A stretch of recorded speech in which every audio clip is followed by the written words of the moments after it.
It's been a full year since we left Alaska in this motorhome and drove 6,000 miles across North America looking for a warmer place to build a family homestead.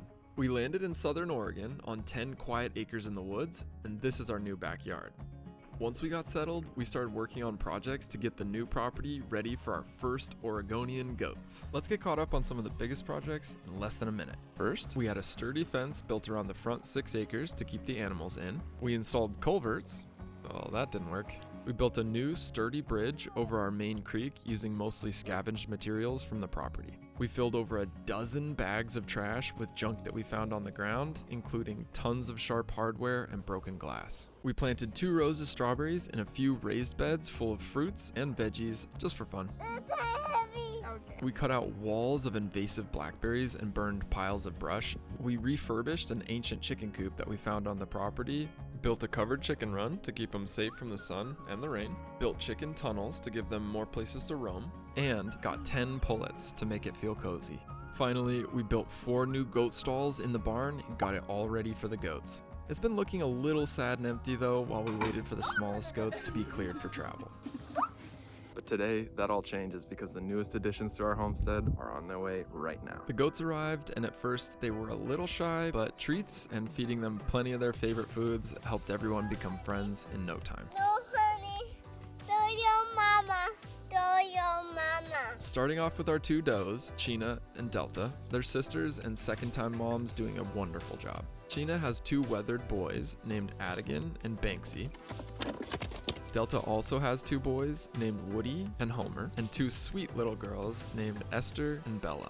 Getting our livestock guardian dog, Tuk Tuk, used to the new family members is going great. Goats do look like miniature versions of the deer that Tuk chases whenever they get inside the fence, so we have been taking it slow and warming everyone up to each other in baby steps. But Tuk actually was born in a barn though, so it only took him a few weeks to figure out that these mini deer are our mini deer and need to be protected from the mountain lions, foxes like this one that barked at me, and black bears that live in the woods around us. Speaking of bears, we've been asking ourselves, how did we live our whole lives in Alaska, but it wasn't until we moved to Oregon that bears got into our trash. After this 2 a.m. incident, we realized that we had to be more serious about locking our trash up.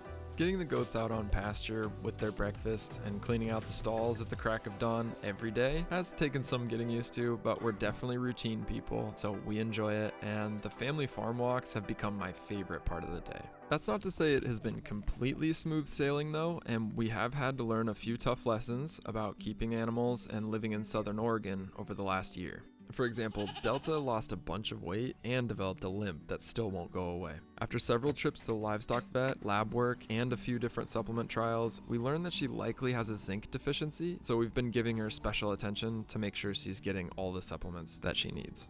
Each of her 4 babies developed a bad case of pneumonia that isn't responding to antibiotics, but they do seem to be growing out of it. We also found out that roughly half of the chicken that we bought locally were unvaccinated for Marek's disease. Unfortunately, we didn't learn that until the first birds got sick and they passed away within 2 weeks of showing symptoms. Before we knew what it was, we tried a corrid treatment and quarantine protocols with them, but nothing seemed to help.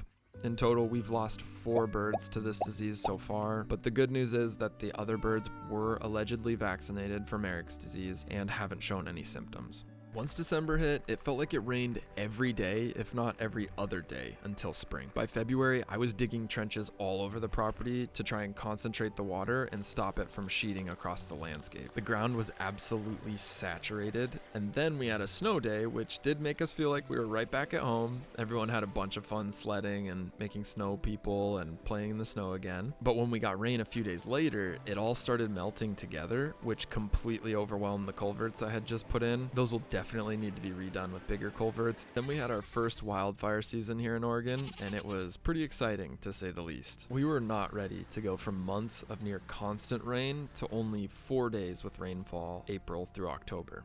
We fought through week-long stretches well above 100 degrees Fahrenheit. While they were running, Tuck would take his breaks lying in the creeks and becoming a mud monster just to stay cool. One hot summer evening though, a thunderstorm came through and lightning strikes started a wildfire on a nearby hill.